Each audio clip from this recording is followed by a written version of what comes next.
It's time for To The Last Drop podcast with Liam Delcalm and Brenden Nell.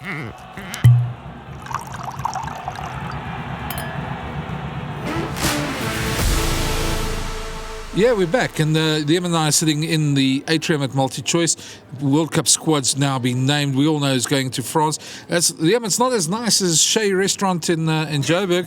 I think, I'm still thinking back to that great steak we had after recording last week's pod. But yeah, I suppose this has to do.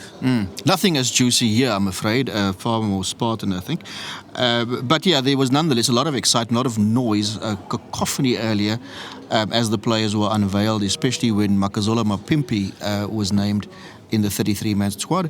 There were a couple of others also that drew wild applause and celebration. Yeah, and I think sometimes we miss that because, I mean, we're so focused on dealing with the team and dealing on the issues around the team that we maybe don't see it from a fan's point of view. And that was enlightening to me to see how people reacted, especially to Makazola. Lukhanyo came on the screen and they reacted to him, which is quite surprising because, as we found out later, there was 3 big shocks in that team.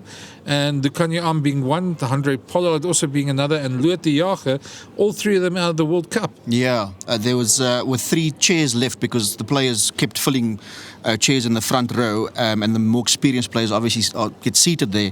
There was a gentleman to my right who, when there were 3 chairs left, was shouting Lukhanyo, and I thought, oh dear, he's going to be in for a bit of a disappointment. And so it proved. So yeah, look, it's 3 significant absentees, I think. Given the experience, given what they bring to the Boks squad. In the case of Lukhanyo, certainly the Boks will be without a player that is can be wildly creative as well. I mean, we've seen the man, and of course, a lot of angst about Handre Pollard not being part of the World Cup squad at this moment. Yeah, I want to actually go way further. I want to actually almost say that Lukhanyo and Handre Pollard are probably once in a generation type players, and any squad that loses that sort of experience is going to be hampered. And I think in one respect it made this selection a bit easier of some of the key positions that we were all wondering about in the last week. But yeah, and then we got to the press conference, and as Liam says, right now, and Jacques Nienaber had a very strange answer. When I asked him the question about Handre and them not being there, and he went on about how they'll be joining the squad this week and they'll be training with them this week, and I sort of interjected and I said, but Jacques, this is the World Cup squad, they can't go anymore. And then he sort of stopped and he said, yes, no, you're right, they can't, but if there's an injury. Yeah. And but the way he was talking, it was very much like, geez, they're going to join them. He's in full anticipation almost of certainly at least Pollard joining the frame. I don't know how and when, but he seemed quite bullish that will be the case. So, well, if there is an injury, and I'm not saying this in inverted commas, it would be rather funny, but I can't think anybody in their right minds would do that to any player who wants to go to the World Cup. But I think also if we look at the way the Bok coaches and selectors have gone about their business the last couple of years, there's obviously been an emphasis on experience, and it's in moments like this where it kind of matters, where there are people you can draw in who've been part of the squad who also come with a lot of experience. I mean, this team is vastly experienced. If you go through the squad, there's still enough there to give you confidence that they can go and defend the title. And I think to add to that, there's enough the excitement for young up-and-coming players, the Grant Williams, Kurt the Orances, Kanan Moody's of this world. There's enough X-factor youngsters coming through that can really turn the test match, and they're going to need all of that going, because this is the toughest World Cup of them all. We say that every single time, but this is really a pool of death. I'm going to go slightly against the grain there. As much as we are enthused about some of the young guys, I'm also quite excited about Dion Fourie getting a shot, going as a utility forward, can cover flank and obviously hooker. Big World Cup for him. He's been a fantastic servant for the Stormers, and is if you think of how regularly the other guys get starts, and he's been kind of a fringe player with the Springboks, for him to sort of get the crack or get the nod, on the eve of World Cup, I thought was fantastic. Yeah, no, and I mean, look, he's going to cover hooker as well, and he's the one player, I think you need some of those sort of almost, I want to say cultish type players, but he's the type of player that is a sort of cultish player, and he's a player that can really, we saw with Skulk Brits, that adds that little bit extra when it comes to You don't expect him to play all the time, but you expect him to play in moments that matter. And I think he's one of those guys who, in the big moments, can stand up and do something that other players perhaps can't. So that's the bit that excites me about him. Well, I think we saw that against Argentina when that second half, while they were struggling in the first half, when it really started to matter, he got a couple of very big turnovers there as well. Yeah, and there's insurance. If you look at the flanker position, for instance, you've got Dion Fourie, you've got Marco van Staden, you've got Siya Kolisi coming back from injury. So, if there is any doubt about his fitness, that if he were to have a bit of a mischief, do himself a bit of a mischief during the World Cup, there's sufficient cover now. Well, yeah, I think the one, Mark, you mentioned Marco van Staden, that's a player that I'm very happy for. Probably one of the most unsung heroes. The guy just gets down and grafts. The interesting other thing, just getting back to the squad, the interesting thing that Jacques Nienaber said to me was they went with a squad of guys who could all play on Saturday, and that includes Oxenche and Siya Kolisi, which surprised me because we always thought, Siya might be back on against Wales, maybe against New Zealand. But they're very confident he's going to play. If they have a match on Saturday, he'd be able to play. Yeah, in fact, I then asked him the question just to be clear. If is Siya going to be available for the Wales game, and he just answered with a yep.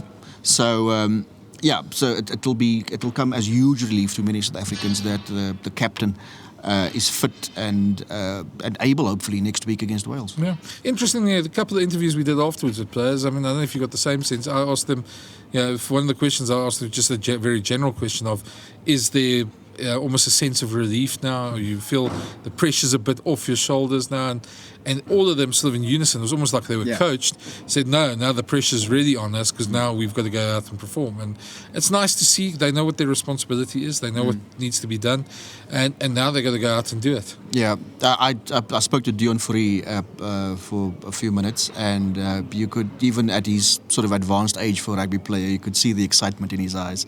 I later spoke to Kane Moody, and you got the same vibe from him. Yeah. So, he's the youngest player in the squad. So that was fantastic to see and quite refreshing. I think we should get Dion on for, his nickname's Brannas, of course. I think we should get him on for a Brannas or two and let him tell us a couple of secrets of his career. And then be careful about which brand we mention. Very true, very true. Well, I think we've probably got enough here. That's it for us covering the World Cup squad announcement. The rest of this pod, you're going to get the section 2 or part 2 of our wonderful interview with David O'Sullivan and Rassie Erasmus. You heard part 1 last week. Part 2's got some even more juicier bits. So listen in and enjoy it. Yeah, and congratulations to the pair because their book is number 1, the biggest seller in the country last week. So well done, both of you. You're with Brenden Nell and Liam Delcom on the To The Last Drop podcast. You tell it in the book. There's a story about. I think your father told a story about crabs in the bucket. Yeah, and it's an old Afrikaans fable about how South Africans keep on putting each other down. Yeah. Do you see that changing at all, in rugby terms at least? Or do you think we still got a long way to go there? I think the moment we start understanding, and listen, obviously because there's money in the game. Remember when we all played rugby just because there was like a dance afterwards and we had a beer at the after-match function and the guys, even we got into a train when we played the Blue Bulls sometimes with the President's team or the Free State B team, you're just happy to socialize and we go and watch a club game. I think the moment money got into the game, everybody wanted a piece of it. Unfortunately in South Africa, it's a harsh thing to say, but there's only 15, let's say really well-paid jobs. And there's only 3 national teams. Obviously I'm not counting the 7 star, but the women's, the junior box and the Springboks. Now, if you think about it, that the junior box only play 5 games a year. See, we've got the rugby championship for the junior box also going now. But a lot of people think, but where's this pathway? Where's this pathway? But there's only a pathway. We don't control the franchises, who they appoint. And so those franchise owners and people appoint who they want to there. And then at our level, we appoint 3 coaches, and then obviously on the women's side. And the 7th always has to come within. So That's why I think people are pulling each other sometimes down to get to the top, where they're not pushing each other to get to the top, and I understand that, but it's a very few jobs available. It's like telling a player in South Africa, you're going to become a Springbok. But there's only been 900 or 910 in the history of rugby. But you've got the potential and you work your way up, and at least there's a pathway. I think the moment there's money involved, but how do I get to that top? It becomes a very difficult question. And I don't want to go deep into that because you guys said I mustn't answer long. But I think that's where the problem is. Speaking of which, you created an image in my head now. The only way the Cheetahs can travel by rail and maybe get to Pretoria for a game against the Bulls is that they took the blue train. We did take the train in those days. Do the train lines still exist? I do want to, and maybe put a bit of lighter, and maybe you can just tell the story from the book about your negotiation with Dr. Late, because I laughed at that one. I thought pretty good negotiating skills that day. Well, can we talk? Most people read that in the book. It's only going up next week, by the way. So. Oh, okay. Well, I'll preface it. So Rassie and a bunch of guys, Smiley Swanepoel and Willie Brits went. Willie Meyer. It was Willie Meyer. Free State guys. They were wanting to spread their wings, and they were playing golf at the Wanderers. And word got to Louis Late that these Free State boys were in town, and he sent a limo round to. I felt almost kidnap Rassie and took him to Louis Late's office because there was somebody who came and said, "Are you Rassie Erasmus? There's a limousine waiting." Like fully a limo, but there was a car like a Bentley car. And a booze, champagne, booze and stuff in the back. Yeah, so he was drinking champagne in the back, and then found himself in Louis Late's office, and Louis Late was saying, "Don't you want to come and play for us up here? And how much do you want?" And in the words of Don Corleone in The Godfather, made him an offer he couldn't refuse. But I'll let Rassie take you through the negotiation because it was hilarious. No, look, I was happy in Bloemfontein, man. We actually said we were on a golf trip here, raising funds for the Free State. There's a few buddies playing golf here. And when I got the call, I think I was still working for Minolta. When I got the call, I thought, because I was one of the few guys that had a cell phone, and I thought, okay, but somebody joking. When Leon Schuster was heavy in with us, he had the Cheetah song and everything. And I thought the boys was in on this. And when I got there, this guy said, "Are you Rassie?" I said, "Yes." And he got him to the car. She's one drink, and why not? And I we drive to this house. Champagne? Yeah, with this big walls around. It was actually at his home, not at the office. Saxonville? Yeah, I think it's where he stayed, yeah. Saxonville? Yeah. We got a mistake in the book, because I'm sure we locate this at the office. Okay, anyway. No, but his office at his house. The office at his house. We meant that. At his house. And we got in there, and there was, I don't know if he's auditor, it wasn't Johan Prinsloo. Yeah, of course, Johan was there. And the guy, he said to me, "Do you have a mandate to be here?" I said, "I don't know what the hell mandate means." And I said, no. He said, "But you're coming to Transvaal next year." I said, "Yeah." Because Bloem has one spur, 2 golf courses, and they were going to build a 10-pin bowling course. I'm happy there. And I'm going to name the amounts now, but I thought, no, I'm just Bloem. He said, "How much do you want?" And I just... What is more than quadruple? Quadruple. I quadrupled, and he said, "You got it." I'm going to get out of this now. And I said, "No, but we need a scrum off." Yeah, and then told Smiley. She said, "Smiley, no, come to the lights." No, you're crazy, you can't. Oh, they first made me phone my wife and said, I said, "Listen, I'm going to the lights, Transvaal." She said, "No, you guys are drinking." I said, "No, I'm serious, I'm sitting at the top right." She said, and she said, "No, she just had a new nursing job at the new hospital." He says, "Tell her how much you're earning." And I said, "I was going to offer us that." She said, "No, we can move." And then, we got Smiley. I asked Smiley, "How much do you want?" And Smiley said over the phone, minute amount. And I got him the same amount as me. Doc said, "How much do you want?" I said, "No, so much. And Toxie's got it. Yeah, and then eventually we were 5, 6 guys that moved to the Transvaal. None of us wanted to leave, but it was really just amazing offers, and that's how we moved there. Before, I think the young wants to ask about Laurie Mains, but before we ask Actually, I did it. Oh, okay. Sorry, I thought you did. Done with Laurie. Sorry, I'm worried. I listened to this podcast. It's called To the Last Drop. Yeah. And wine always features, and you haven't mentioned the wine yet. And We haven't, sorry. I'm worried that this podcast is going to end and people are going to miss out on the wine. Do you want to describe what we're drinking? We raided David's wine cellar, and he said we could take anything, but we thought we'll be modest. Do you think it's Yes, fair? we went middle of the road in our selection. So we got a very nice 2020 Canon Corp Cadet. Shots fired. Which is a really nice wine. Oh, is it? Okay. Because as I said to you, my knowledge of wine is non-existent. My wife's a wine fan. If I could just use the line from the great Clive James, who said, I appreciate a wine that merely stains my teeth without stripping the enamel. That's my knowledge of Good thing wine. we left the Chateau Lafite in the corner. Yeah.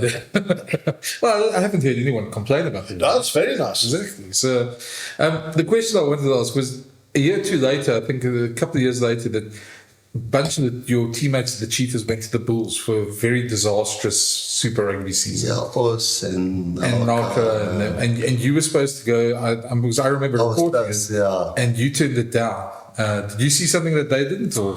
I can't remember if this was post me being at the Lions already, or was it when you always still at the Free State. I can't remember exactly. But I just know the flankers that was at the Bulls. I just thought, this Ruben and those boys still there, I think. I'm pretty sure. Ruben, I think everybody was still there. Ruben, I think Skitter was in the mix. And what's that flank? He was this hard guy. Can't remember his name now. No, and I think I had my fair share of staying in Gauteng. And I had to get back home. I think so, yeah.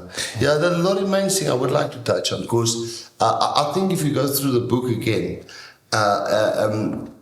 not to sound, what do you call it, humble or anything like that, there's nothing in the book where I'm trying to take out somebody or point fingers at somebody. It's really just to say what I took from that and what I tried to implement, or what I never wanted to happen to me as a player. So even the part on the Laurie Mains, I actually understand, and I think we explained it like that in the book, his thought process. Because if you didn't grow up in South Africa, and it's almost like for me, when people say there can be a water carrier and they make it, all of a sudden there can be 4. And you're thinking there's no crowd here, this COVID, and Jager is in the coach's box and I can now stand next to the field. And, everybody bring message onto the field. And the law says there can be an extra guy in the technical zone.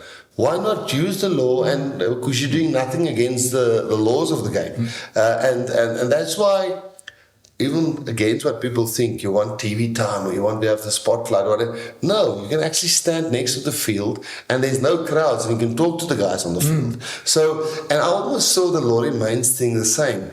Because, you didn't grow up here and know about all the different things. I don't think he's a bad person, and I don't think we portray him as a bad person in the book. It's just, listen, I read Dean Hall. There's this rule that Sarah brought in now, and I'm going to work around it too, because he thought Dean was maybe better than Conrad Jantjies. You say work around. I would use the word, because I had to report on a couple of those stories, I'd use the word manipulate, but I get your point. Yeah. But I think it was important as well that incident, so it's where Conrad Jantjies was told by Laurie Mains, you're in the team, but you're going to play for 7 minutes, then you're going to fake an injury, and Dean Hall's coming on.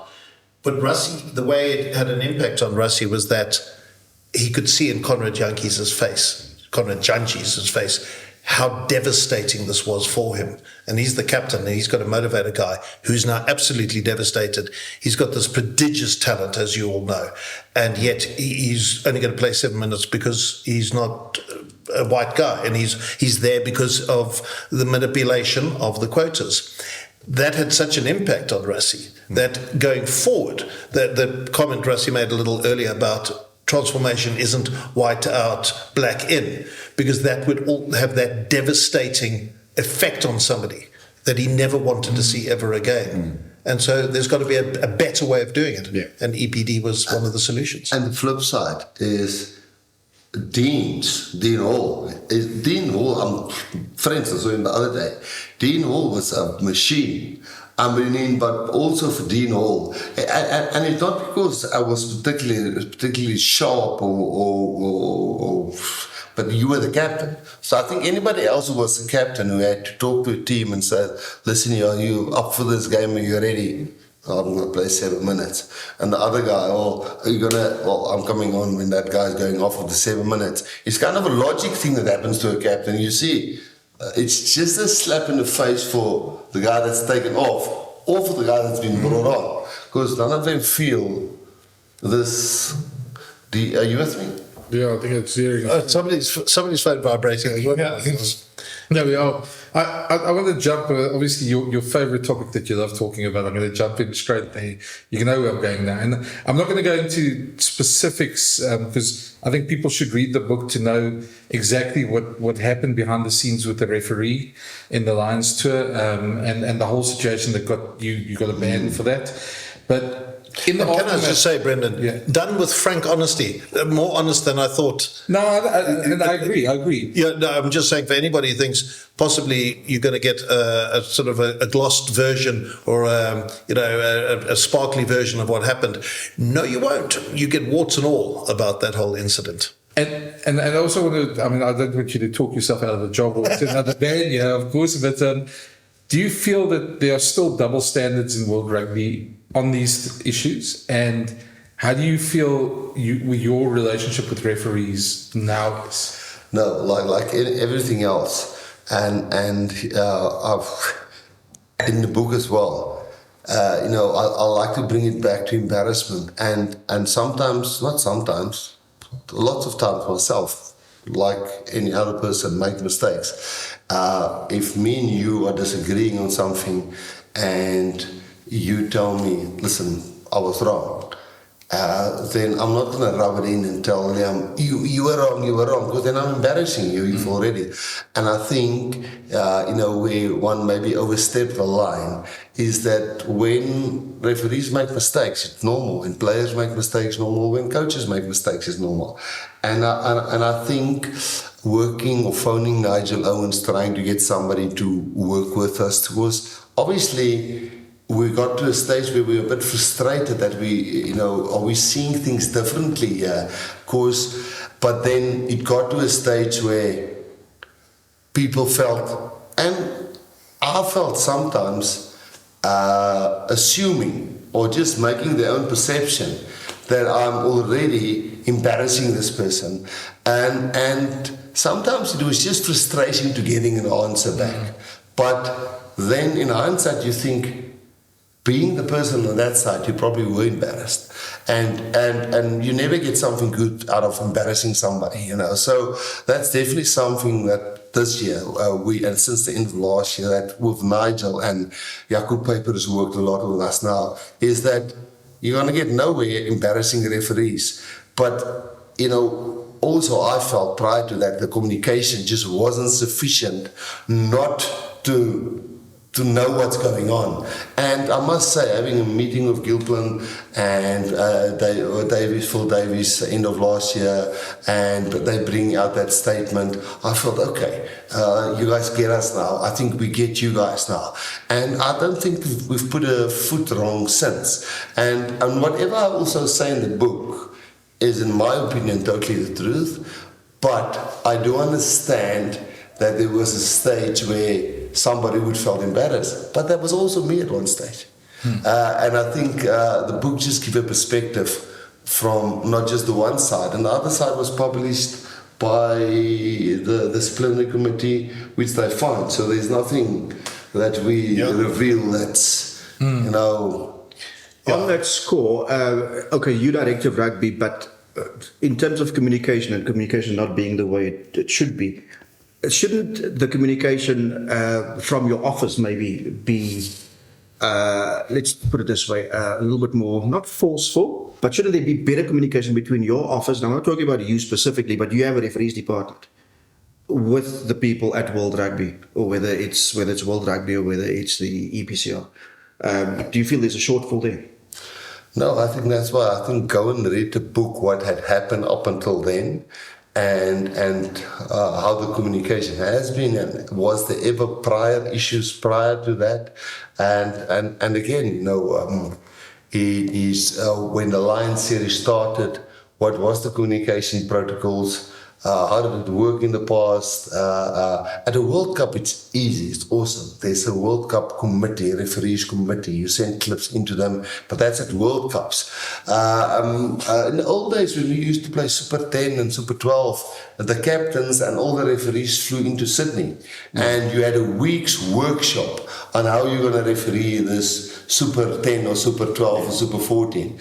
Now you were getting, and I'm not pointing fingers, I'm saying that's maybe financial restrictions, it's maybe because we're all doing something virtual, but we actually had a Lions series without having any debriefing of how the series is going to work. On that score, maybe you want to tell our listeners how the fact that World Cup, how things happen in a more snappy way, how that actually helped you, given what happened in the opening game against the All Blacks.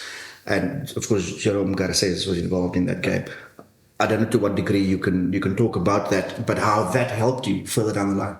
No, I just think World Cup communications is and I think World Rugby now, I must give Joel Jutes and Phil Davies, and we've got there every time now there's a communication protocol that gets circulated, how much clips you can send in, when you can send in, when you can get feedback, when you can contact the referee, how you can contact that we know it now before every tournament.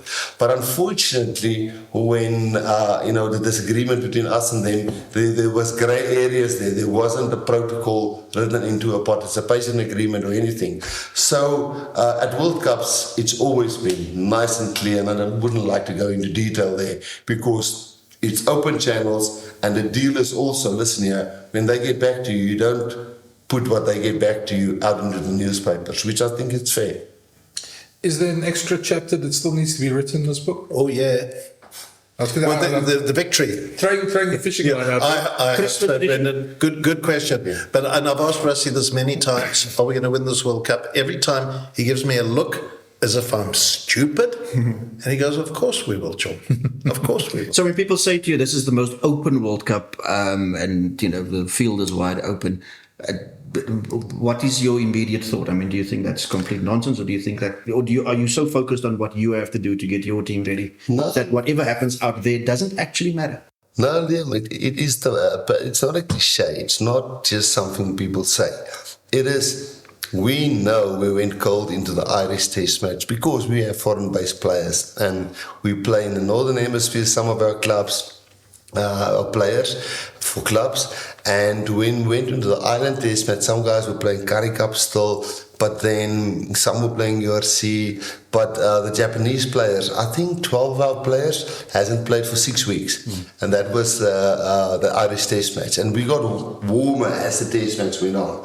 But we thought we could beat Ireland on neutral ground. Everybody. That's why we are juggling so much the match fitness and the load of players. Then the second match against France in France.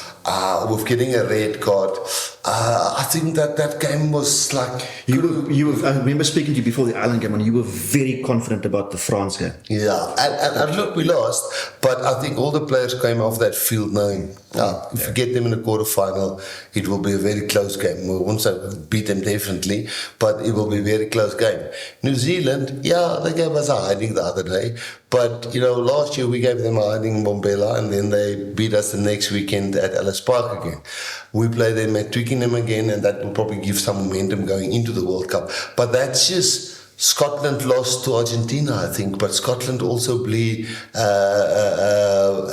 beat somebody crazy. I think they're 4th or 5th in the world now. So and Ireland's number 1. So I think the facts tells you it's just. You just can't pick a favourite right now. I was going to ask you, I mean, I wasn't on that tour last year, but I mean, sitting here in South Africa, and we all make the mistakes. We watch Six Nations, we watch France and Ireland beat New Zealand, and we see how good they are, the momentum, and you get swept along with a bit of momentum. A lot of fans do as well. How much did that mean to you guys to play that, even though you lost both test matches?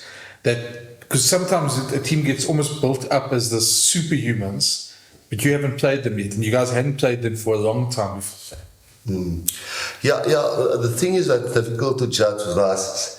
Like when we go into rugby championships, those guys have played Six Nations, and we haven't played since last year November's tour. So the world rank is a bit skewed. Then we go into rugby championships. Then New Zealand has played. They had 2 teams in the final, which was 2 weeks before the rugby championship. Argentina, and I think that's why they were also so off their game in that first one. Their players play all over the world. They don't play in the Sanzar competition, the rugby the Super Rugby, Pacifica or whatever. And they also have to get their teams. They got different players they have to align. Australia is just a different kettle of fish because Eddie is in new, he has to get the rhythm there. But rugby champions' first 2 games, and with only being 3 games this year, it's pretty tough for us because we had a 7-week pre-season where you can't even organize a warm-up game because there's resting periods and players' insurance, and when you get a player from a premiership, you must have 4 weeks off, and there's a lot of admin that has to be done. But that's why hopefully Argentina away, Wales, New Zealand. Hopefully when we Scotland, we're nice and match ready. I was just take people who are listening to this, and I'm sure it comes through a lot in the book as well. Give us an insight on what's a match day to you, and I want to throw sort of part B to that. And what was a match day to you when you had to serve that ban? How difficult was that to you? Obviously, knowing how passionate you are about rugby as well. Yeah, a match day means you can't be banned, you can't be the match day with the team. So, you stay in the hotel room. Can you have breakfast with them? You can have breakfast with them, but you can't go Nothing official. Team talk. Yeah. And I mean, World Rugby is, I must say, the relationship between us and World Rugby has really been good in the sense that it's not petty things that they are being specific to us, or I think that respect is starting to being restored. And again, maybe because we realize that, listen here, the communication protocols are now in place. We don't have to point fingers or ask questions all the time. Let's accept that if they make mistakes, they're going to make it both sides, and there is a communication protocol. But no, I think match day ban is probably the thing that hit me the hardest, because you can train the whole week with the guys, and then they go to bed on Friday evening, and then you see them Saturday night at the Kontiki again or at the team meeting again, and then it's a win or lose. So normally, when I'm with the team, I'm involved in everything up until the warm-up. So it's a massive difference. I think last one for me is just basically and for both of you, what do you want people to take out of this book? I want them to look at Rassie's transformation story so that we can put to bed this whole notion that the man is a political animal, and understand that it actually was a rugby process that won the day. And we don't need politics to guide us. We can actually look at proper processes that work to guide us to success, if that could be the overriding thing. But they're also very funny stories that are in the book as well, and wonderful insights into things we know so well. The Rugby World Cup, the British and Irish Lions, Rassie as a player, wonderful insights into every facet of his life, and then some deeply personal stuff about his upbringing as well. But for me, it's how did he get transformation right? How did he create a team that is now supported by almost all South Africans? How did he get that right? That's what I hope people take away. Yeah, I know we never chatted a lot about that. For me, that's one of the things, and certainly one of the important things. But for me, it's listen, man, you can be okay from dispatch, or you can be guy from Kraaifontein, or you can be from Zweden, or you can never open a laptop in your life, or we can find a way to work together and be successful because we respect each other, we trust each other, and if you get the right people in the room and everybody, whilst making mistakes, whilst losing, that's for me the whole hope part. The whole hope part is if I don't backstab you or talk shit behind your back, or if you don't wonder what is my intentions, trust develops. And the moment trust develops, honesty is there. And the moment honesty is there, then win or lose, you'll get better and better. And not saying at all there wasn't a shitload of mistakes that I made and still make. But I hope they take out that you don't have to be the sophisticated guy with 10 degrees, which I admire and rank and fantastic. You can be a normal guy with normal problems and mistakes and still make it work. And I think people underestimate their possibilities to help make something work in South Africa. Do you have anything? No, I have a question, but it's more. It's not for. I don't think it's for the pod. It links into what you were talking about there. But let me just. I can just say thanks, guys, for the chat, just so that I can. Okay. Just thanks, guys, for the chat, and I hope the book does very well. Well, thank you very much. It's been an absolute pleasure chatting to you guys, and I'm a fan of the pod. So thank you. I'm glad that we could be on. What was also quite clear is we could easily have sat here for 3 pods. Yeah, the time doesn't allow us that. Yeah. But thank you very much, guys. I think we should rate David's answer now. Yeah, cheers. Cheers. Cheers. Have a wine. Don't tell them it's 11. We're recording this at 5 o'clock in the afternoon. Thank you.